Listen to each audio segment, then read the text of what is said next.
That's fine. I just know post-game. These last 2 seasons, I think, like, the common, criticism or comment from fans is that the focus has changed kind of midway through. Do you feel like there is a kind of unified focus for this season in a different way? Yeah, I mean, I think focus is number one, can change. I know from an organizational standpoint, like, we've been aligned the entire time I've been here. The lines of communication between myself, Jay-Z, Danny, Ryan are wide open all day, every day. And it's on all of us to make decisions as we go to do what we think is best for the team at the time, obviously with the future in mind. Going into this season, I think our vision is very clear. This is an opportunity for us to really invest in our youth. We have 6 players that are 20 and under. If you add Walker, it's 7 guys 23 and under. We're really excited about all 7 of those players, and we need to invest in all of them and try to help them grow and develop, and at the same time try to learn about who they are now, and where we see each of them potentially going in the future, what they can grow into. There's a big difference, especially when you're a really young player, of what your identity is now and what it can turn into. And so we have to try to identify both right now. Obviously, Lowry, re-signing was a big deal for our program. He's an all-star level player. He's going to be an amazing leader for our team, a focal point for our team.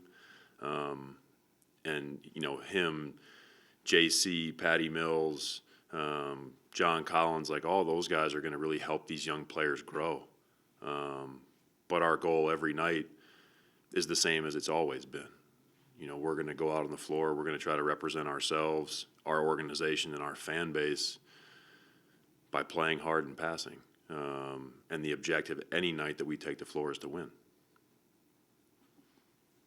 Well, for some of those young guys, I think that it's fair to say that we'll learn more about who they are and kind of their baseline as the season progresses. Right. But we kind of have a good idea at this point of Walker and Keontae because of how many reps they've had. So with those 2 specifically in mind, what is success going to look like maybe on a night-to-night basis or maybe through that first part of the season? I think the biggest sort of overall thing for both of them is going to be their consistency. I'm not overly focused on what their quote-unquote best is, what their best game is. I'm more interested in what is sort of the baseline that we can expect from both players on a night-to-night basis, because that's what this league is. Even the top players, you see, they'll have big outbursts in a massive game, but what separates the best players in this league from everybody else is that their floor is so much higher. Their average game is so much higher. And I think for Keontae and Walker, they each have experience under their belt now. And for them to sort of step into bigger roles for our team and our organization now and moving forward, it's going to be about their consistency night to night. And that's going to be in a lot of areas. It's not just how many points you score, how many rebounds you get, how many blocks you get. A lot of it is your poise, your kind of mental and emotional approach to every game, which it's hard, right? 82 games is a lot of times to kind of crank it up. But I think both of those guys understand that we're seeking a higher level of consistency from both of them. There's obviously plenty of technical basketball things that they've been working on that we want to see them improve in, but those all feed into that just general consistency of their approach and their performance each night. What do you expect to see from the rookies this year?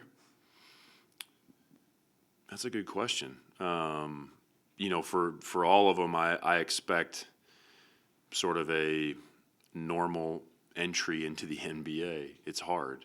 And I think all 3 of our rookies are capable of playing good basketball and contributing when they're on the court. it's on us as a staff to help them identify what their identity is right now.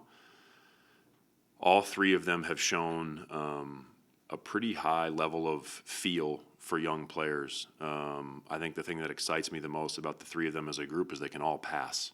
But I think for them, I expect they're going to come in eyes wide open. They're going to play really, really hard. They're going to have some level of failure at some point.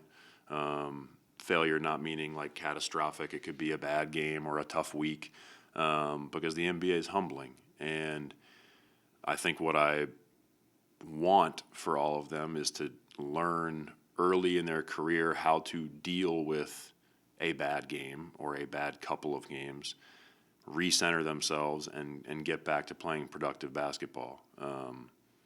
No one has a perfect season. I don't expect any of them to have a perfect career, but they need to learn now that it's not all about them. Every night's not going to be about you. Every game, you're not going to score as many points as you want or get the stats that you want.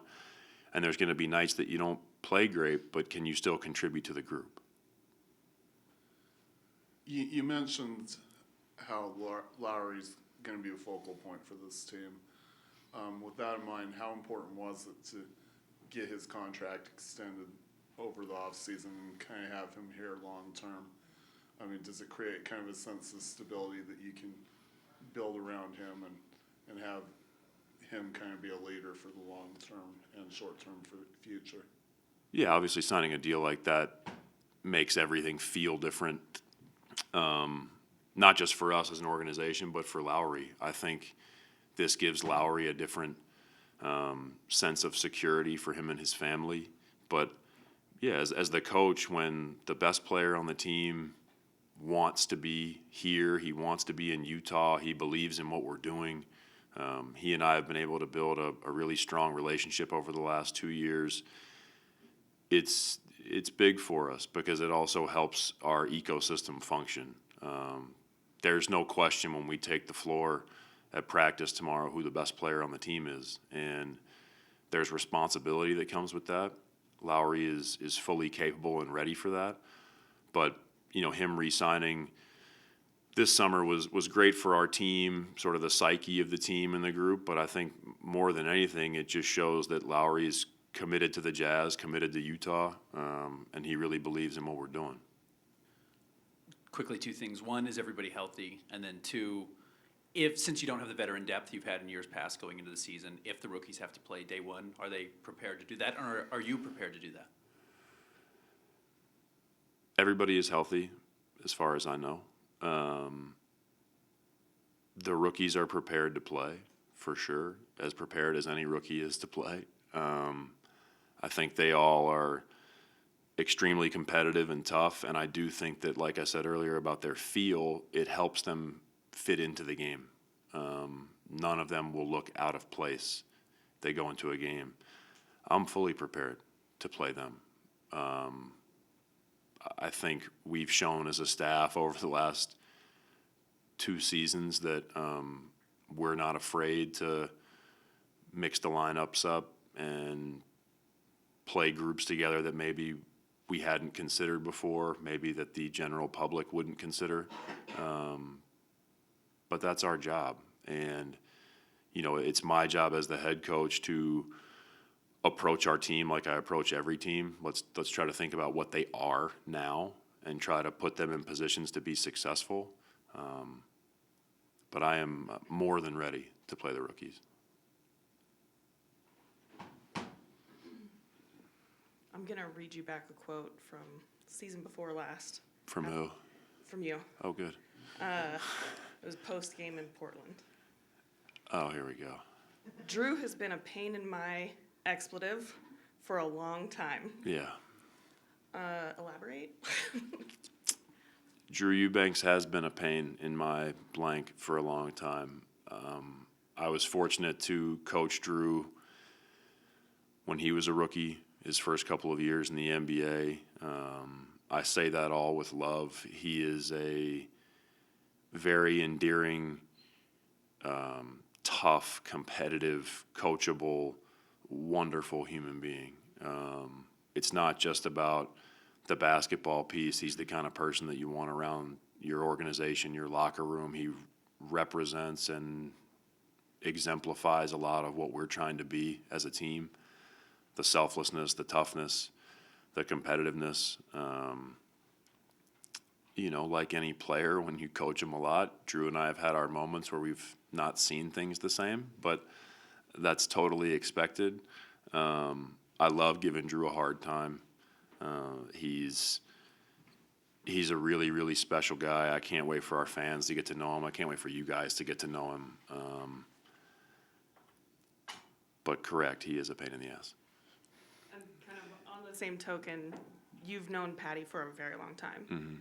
And I'm wondering, is there comfort in the fact that he's here right now with you? Absolutely.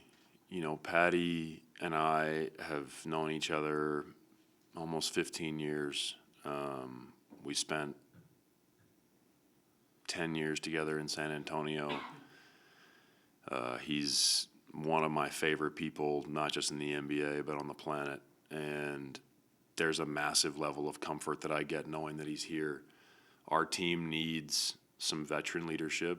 We need some people to model behavior for the young players. We also need people that are going to fully give themselves to the group. And, also Patty's an extrovert, and we have a team that has a lot of introverts on it. And I think that Patty's personality and energy is going to really help our locker room and help our team day to day. But I'm not shying away from the fact that Patty being here is also wildly comforting for me personally. And I plan on leaning on him a ton to try to help lead this group. With Taylor and Bryce coming back, especially we asked about Keontae already, but how have those guys' games and bodies changed since April 12th of last year? Their games have both grown. They've gotten a lot more reps. They've been put in different positions. Obviously, the end of last season, they got a lot of playing time in the NBA. Both of them were starting for a majority of that. And I think that this summer has been good for them to go play summer league and to get the reps in the positions where they're making more decisions. When you're the quote unquote fifth option on the court, it's different. You're not making as many decisions. I think this summer was an uptick in their decision making, gives them a different perspective on where they need to go. They've both done a lot of work on the court. Their bodies are probably the part that they should be most proud of. For any player, any young player, the NBA is very unforgiving, but it's physically unforgiving. And everybody on our team knew they had a lot of work to do on their bodies, but everybody's goals were different. I think both Bryce and Taylor have taken that directive, and they've worked really hard this summer. Bryce has really leaned out. He's incredibly strong right now. He's moving great. I'm really proud of the work that he's done, and he should be, because he's the one that put in that effort every day. Taylor knew that getting in the weight room was going to be a big emphasis for him as he continues to grow as a player, the different matchups that he's going to face based on his body type and sort of what things we're going to try to do with him defensively. And as of a couple days ago, I believe Taylor had gained 21 pounds this summer from the end of the season. So, both those guys, Keontae, Walker, they all deserve a lot of credit because they took the message for what it was. They didn't take it personally. And they spent the entire summer just doing the work. Little by little, they did the work, and we're showing up here to training camp, and all of them look great. We talk a lot about, players' off-season regime. What do you and your coaches do during the off-season to, get better? Yeah, there's a lot of work that goes in the off-season. It's always through two lenses. The first one is you do a deep dive and examine yourself, examine your team, how you're playing, the roster, sort of concepts that you could maybe build off of things you want to take forward, things you want to strip away. That's everything from film to analytics. There's a lot of think tank work that goes on in the off season as it relates to that. The assistants get to come up with or bring up all the crazy ideas that they've had. And the second piece of it is you try to study others. The playoffs being first and foremost. I know that I watched a majority of the playoffs. You go back and you watch it on film and you start to study the teams that are in the position you want to be in. And what do they do well? What makes them good? What do I like that coach does? And try to take things from them. After watching those things, kind of projects and ideas usually spawn off of that. You're taking notes during it and it's like, hey, I want to dive deeper on this concept. I want to take a closer look at this defensive scheme, this end of game concept that a team is running. And so it's always twofold. And then we have some meetings throughout the summer, and then as we get closer to training camp, we always have a little retreat where we all get together and try to crystallize everything and get on the same page, figure out what it is exactly that we care about right now, the things that we'll maybe table for later, and then what we want to get rid of, so that we're showing up to camp unified as a staff in terms of what the priorities are, and where we want our focus to be as we open camp.